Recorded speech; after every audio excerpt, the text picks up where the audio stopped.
Hello everyone. कैसे हैं आप सभी लोग? राधे राधे, प्रणाम सभी को। तो आज हम बात करने वाले एक ऐसी दिक्कत पे जिससे हम सभी अभी सफ़र कर रहे हैं और इसका शायद से सॉल्यूशन लाने की भी कोशिश करेंगे आज के आज ही।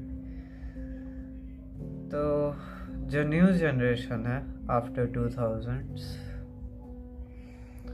उसकी एक बहुत बड़ी दिक्कत है जो कि है कि हम लोग अपनी बातें शेयर करना या फिर अपने इमोशन शेयर करना या फिर जो फीलिंग्स हमारे अंदर छुपी है वो किससे और कैसे शेयर करें ये नहीं जानते। फॉर एन एग्जांपल, हम लोग स्कूल में होते हैं और हमको कोई बहुत छोटी सी चीज़ पे डाउट आता है कि लेट्स से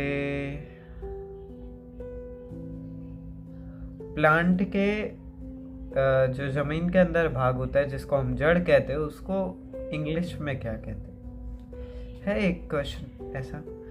तो ये हमको ऐसे हाथ खड़ा करके पूछने में बहुत डर लगेगा और हमें जजमेंट का भी डर लगेगा कि हमारे सर क्या जज करेंगे हमको, पूरा क्लास क्या जज करेगा। मैं 10th में हूँ, मैं 12th में हूँ और मुझे इतना नहीं पता।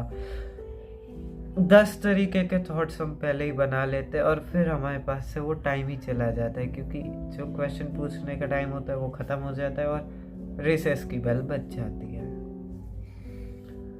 तो ये फीलिंग शेयर ना कर पाने की और बात न रख पाने के कारण हम लोग कई सारी अपॉर्चुनिटीज, कई सारी चीज़ें मिस करते हैं। अब वो कोई भी हो सकती है, जैसे कि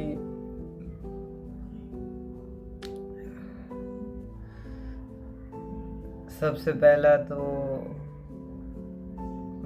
मेरे को बहुत गाली पड़ सकती है इस चीज़ के लिए, बट पहला तो कि अपने ही क्रश को अपनी फीलिंग ना बता पाना। सबसे बड़ी बात तो यही है, क्योंकि हमें ये लगता है कि जो अच्छी खासी थोड़ी बहुत इतनी सी जो फ्रेंडशिप होती है एकदम लिटिल, वो टूट ना जाए, है ना। हम सभी को डर होता है कि हमारी दोस्ती टूट गई तो, या फिर उसने अपने घर वालों को बता दिया तो, या फिर उससे हमारा झगड़ा हो गया, एनीथिंग लाइक दैट। या फिर एक और अच्छा उदाहरण दूँ कि लड़कों के लिए, लड़कियों का मैं कह नहीं सकता, प्लीज़ कमेंट करो अगर कोई लड़की देखती है तो। अपने फादर से अपनी मन की बातें ना रख पाना कि हम उनसे कितना प्यार करते हैं, कितना क्या करते हैं। हालांकि उनके रिएक्शन भी कुछ खास है, ये अब सबका इंडिविजुअल है, मैं इस पे कहूँगा नहीं, बट अपने फादर से बात ना रख पाना कि हम उनसे कितना प्यार करते हैं या फिर हम उनके लिए क्या करना चाह रहे हैं या फिर कुछ भी। तो ये चीज़ धीरे धीरे करके बड़ी टेंशन वाली बनती जा रही है हम सब के लिए, इवन शायद से मेरे लिए भी। शायद से इसलिए मैं इसी मतलब इस चीज़ से मैं सफ़र कर रहा हूँ, इसीलिए मैं शायद ये कैमरे पे आके लाइट जला के गले में मफलर डाल के हेडफोन लगा के आप सबसे बात कर रहा हूँ इस चीज़ पे कि ऐसे होता है। तो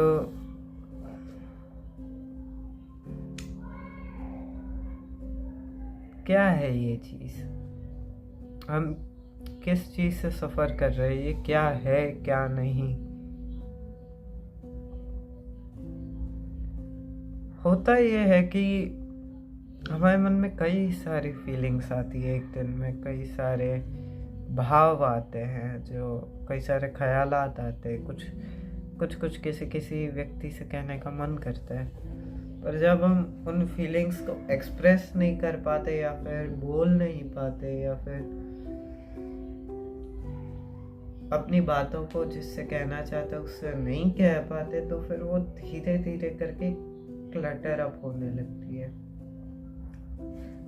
एक के ऊपर एक के ऊपर एक के ऊपर एक के ऊपर एक के ऊपर एक के ऊपर एक, ऐसा वो चीज़ें चढ़ती जाती है और बढ़ती ही जाती है। तो ऐसे में क्या होता है कि हम लोग जो है,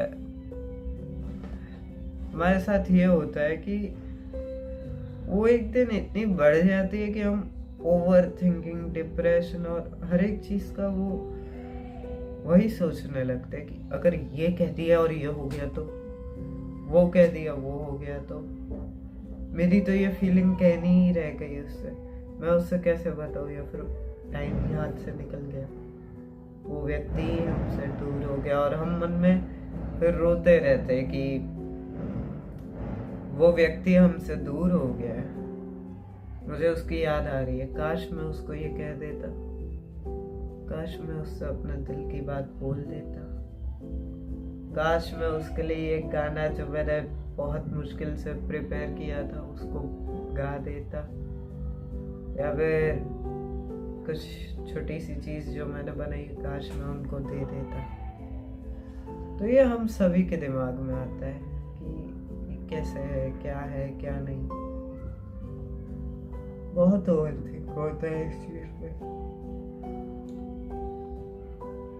धीरे धीरे जैसे जैसे ये फीलिंग्स बिल्डअप होने लगती है, जैसे कि गुस्सा आए, वे हमारे इंडिया में सभी फैमिलीज के साथ है कि हम लोग बैठे हुए हैं, हमारा खाने का मन नहीं है, ऐसे ही मन नहीं है, या फिर हम दुखी है, या फिर हमारे साथ कुछ हुआ है कॉलेज या स्कूल में जो हम घर पे नहीं बतला सकते, या फिर दोस्त से झगड़ा हुआ है और हमारा खाने का मन नहीं है।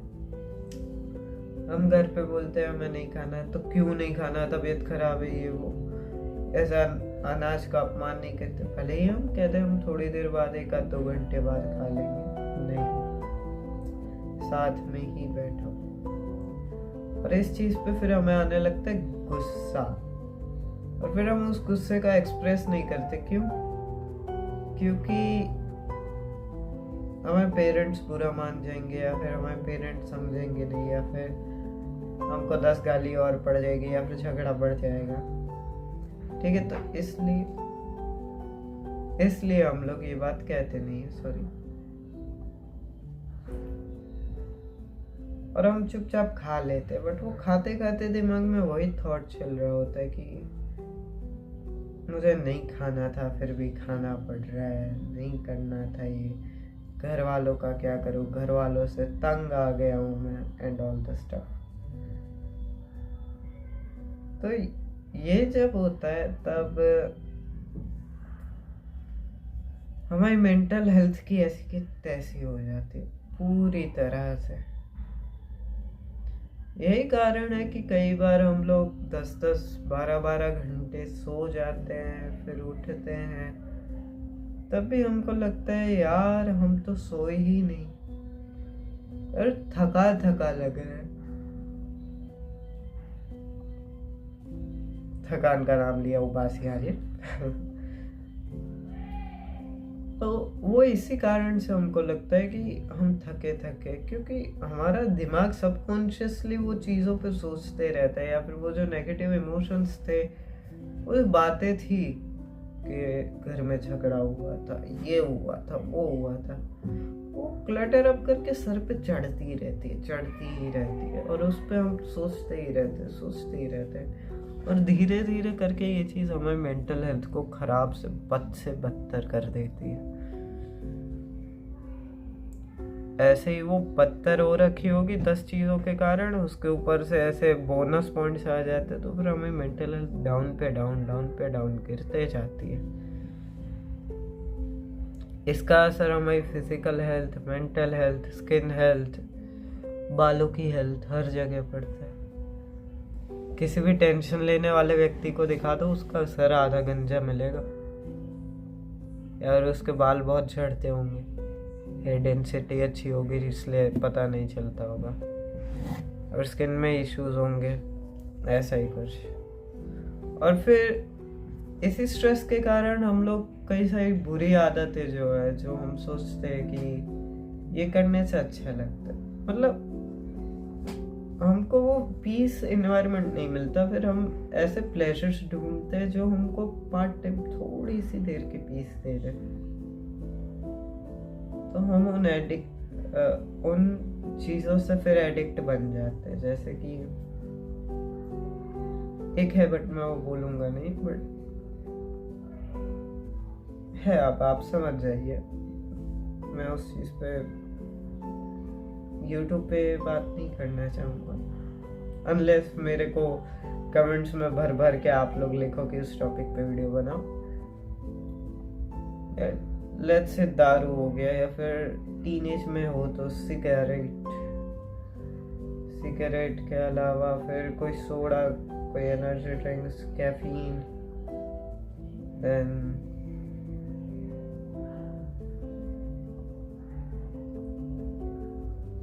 temporary pleasures like scrolling Instagram or Reels or YouTube Shorts too much। जैसे हम धीरे धीरे उन चीज़ों से एडिक्ट हो जाते हैं, और अपने मन को डिस्ट्रैक्ट करने के लिए, हमारा मन पागल ना हो जाए उन चीज़ों के बारे में सोच सोच के, तो उस चीज़ के लिए हम इन छोटे मोटे प्लेजर से एडिक्ट हो जाते हैं।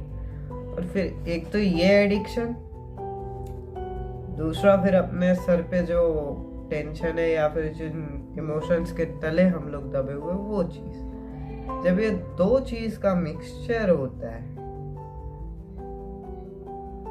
कल्याण, सब बर्बाद हो जाता है इसकी वजह से। चाहे वो आपकी पढ़ाई हो, वर्क लाइफ हो, रिलेशन लाइफ हो, लव लाइफ हो, अपने दोस्तों के साथ रिश्ते हो, अपनी हेल्थ हो, अपने साथ जो कनेक्शन है, स्पिरिचुअलिटी एंड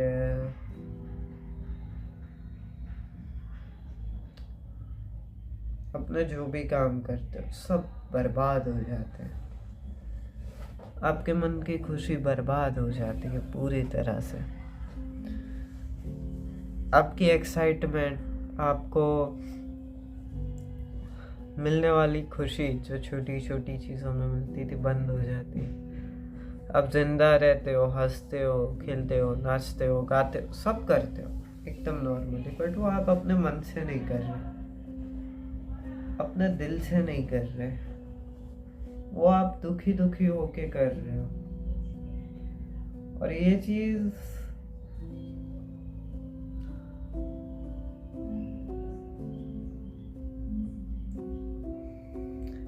फिर आगे जाके आपके अंदर डर पैदा करने लगती है सोशल गैदरिंग के अंदर, कि इतने सारे लोगों के बीच मैं क्या बोलूं। मुझे भी होता है, मैं पर्सनली मैं जब भी किसी स्टेज पे खड़ा होता हूँ, या फिर स्कूल में होता हूँ, या फिर इवन 4-5 बंदों के ग्रुप को भी अप्रोच कर रहा होता हूँ, या फिर इवन अननोन पब्लिक में भी कुछ बोलना होता है, तो मैं खतराता हूँ। मैं कहीं दुकान पे जाता हूँ और चीज़ मुझे पसंद नहीं आती, मुझे नहीं लेनी होती, फिर भी लेके आ जाता हूँ। तो ये धीरे धीरे डर डेवलप हो जाता है कि मैंने ये कर दिया तो सामने वाला बुरा तो नहीं मान जाएंगे, या फिर ये कर दिया तो लोग मुझे जज तो नहीं करेंगे, ये कर दिया तो ये कर दिया तो वो कर दिया तो ये, लोग मुझे कैसे जज करेंगे, लोगों के लिए मैं क्या हूँ, लोग क्या है। हम धीरे धीरे इतना डरने लगते हैं कि फिर हम आमने सामने के बंदे से भी बात नहीं कर पाते। कई बार तो ऐसा होता है कि हम दुकान से चीज भी नहीं लेने जा पाते। और वैसे भी आजकल तो ई-कॉमर्स और ये जो कुछ डिलीवरी एप्स है, उनका ट्रेंड है, तो हमको जाने की जरूरत नहीं पड़ती। तो हम अपने यही 4 दीवारी को अपना कंफर्ट जोन, अपना सेफ जोन बना लेते। फिर इसके बाहर जाने पर हमको लगता है कि जो चीज़ें एकदम नॉर्मल भी है वो भी हमें हर्ट कर देगी। जो चीज़ें एकदम सामान्य है, जो चीज़ें होती ही है सबके लाइफ में, हमारे लाइफ में हुई थी, हमारे पेरेंट्स के लाइफ में हुई थी, उसको हम ऐसे मान लेते कि ये है क्या, ये हो गया तो जैसे मैं हकलाता हूँ बोलते वक्त, अभी भी मतलब मैं वीडियोस भी देख लूँ, मैं कई बार मतलब है ना, ये हो गया, या फिर पता है ऐसे कई जगह पे अटक जाता हूँ। तो ये नॉर्मल चीज़ है कुछ लोगों के लिए। मेरे जैसे ग्रुप में लोग हैं कई सारे, मैं देखा यहाँ पे भी अटका मैं, हकलाने की दिक्कत। शाहरुख खान को भी वो मेरा आइडल है, सॉरी, शाहरुख खान जी को भी शायद से ये थी, जैसे कुछ लोग कहते हैं। तो ये हकलाना काफी नॉर्मल सी चीज है कि आप थोड़े हकाल गए, थोड़े हकल गए, कहीं कुछ बोलते हुए थोड़े से काम के पीछे हट गए, उस पर आपको कोई जास्ती जज नहीं करेगा, अनलेस वो कोई बड़ी पोस्ट का इंटरव्यू है या फिर जहाँ पे ये चीज़ बहुत नोटिस की जाती है। जैसे आप कोई स्पीच दे रहे हो स्कूल में इतना कोई नोटिस नहीं करेगा इस चीज़ को, बट अगर आप IAS IPS का इंटरव्यू दे रहे हो वहाँ पे ये चीज़ बहुत बहुत ज़्यादा नोटिस होती है ना। तो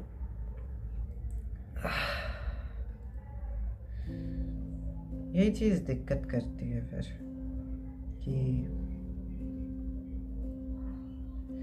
हम लोग अपनी नॉर्मल लाइफ बिल्कुल नहीं जी पाते, हमारी नॉर्मल लाइफ डिस्ट्रॉय हो जाती है। हम जो सोचते ये करना है वो करना है, कुछ नहीं कर पाते हम। हमारी ना तो सोशल लाइफ फिर अच्छी रहती है, देखा यहाँ पे भी मिस्टेक की मैंने।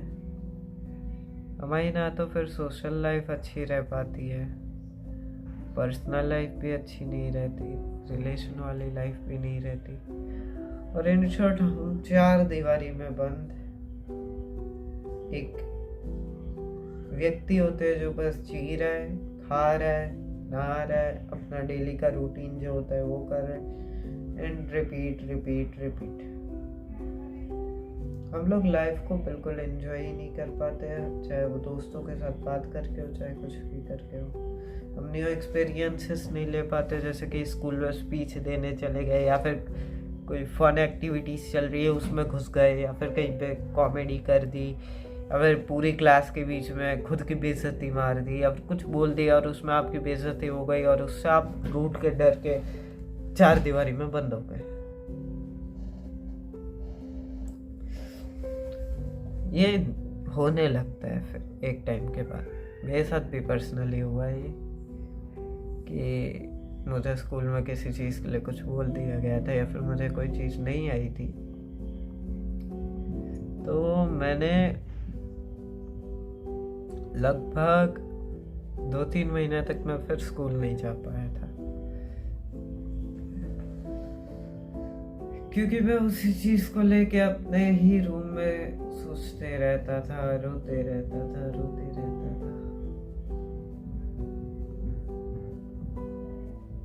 और ऐसे ही कई इंसिडेंट्स होते हैं जिनको लेके हम बैठ जाते हैं, फिर रोते रहते हैं, हम लेट गो ही नहीं करते किसी चीज़ को, फिर वो दे के हमारे अंदर बंधते जाती है।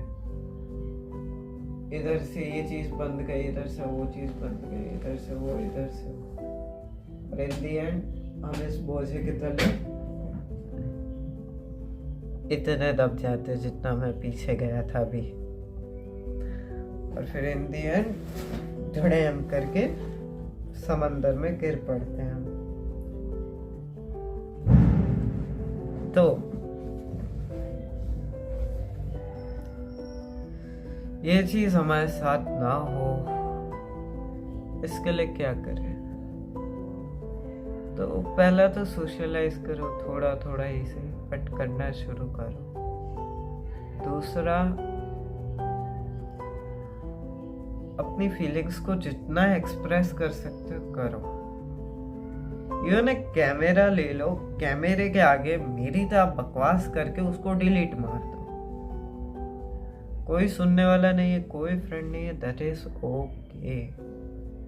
कोई बात नहीं, एक कैमरा लो, मोबाइल सब पे, तभी मेरा ये वीडियो देख रहे हो। कैमरा लो, अपनी भसड़ निकालो, अपने जो दिमाग में क्लटरिंग कर रखी है कि वो क्या सोचेगा, वो क्या सोचेगा, मेरे साथ आज ये हुआ वो हुआ, डिलीट ऑल दैट। मुंह से बको उस चीज को, कैमरा पे डिलीट कर दो। फिर उसको एक बार बको, वीडियो को रखना है रखो, नहीं रखना तो डिलीट कर दो। दैट्स इट, इतना सा काम करो। या फिर किताब उठाओ, डायरी उठाओ, डायरी लिखना शुरू करो। एक बार जब डायरी खत्म हो जाए, अपने पास एज अ मेमोरी रखनी है रखो, नहीं तो बढ़िया सर्दियों का मौसम आए तब पत्ते फाड़ के जला दो और एक दूसरी डायरी खरीद लो। और बारिश में उसकी नाव बना के पानी में डाल दो। गर्मियों में अब तुम लोगों को क्या करना है तुम लोग खुद देख लो, कोई सोल्यूशन हो तो मेरे को लिख देना। तो ये करो अभी के लिए। और भी सॉल्यूशंस हैं मेरे पास, बट अगर वो चाहिए हो तो मेरे को एक और वीडियो बनाना पड़ेगा। अगर आपकी डिमांड रहेगी, इस वीडियो पे एक आध दो कमेंट्स भी आते हैं कि बनाओ सॉल्यूशन पे video, I will be there with the solutions. Till then I will see you next time. और वो जो सॉल्यूशंस ढूंढूंगा वो रिसर्च करके ढूंढूंगा, क्योंकि मेरे पास जो है वो शायद रिसर्च पैक नहीं है। मैं आपको अच्छी चीज़ दूंगा अगर देनी हुई तो। तब तक के लिए मिलते हैं अगले वीडियो में, अगले कार्तिक्स थॉट्स के एपिसोड का हो या फिर वीडियो को, जो भी मानना है उसमें मिलेंगे। तब तक के लिए goodbye, take care and live your life to the fullest.